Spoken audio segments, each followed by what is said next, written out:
sisiyo na galing sa incubator.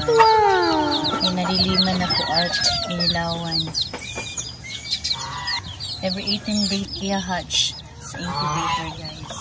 Ito yung finished product. O, sisiyo na sila. Meron na sila tunay na nanay nila. Para mas maging lakas pa din. Dapat nilulububan na rin ng mama niya. Wow!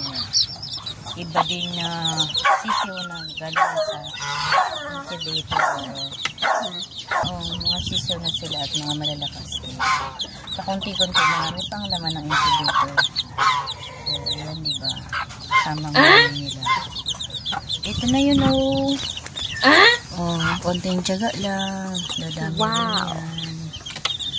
Bye-bye. Thank you for watching. Oh my God.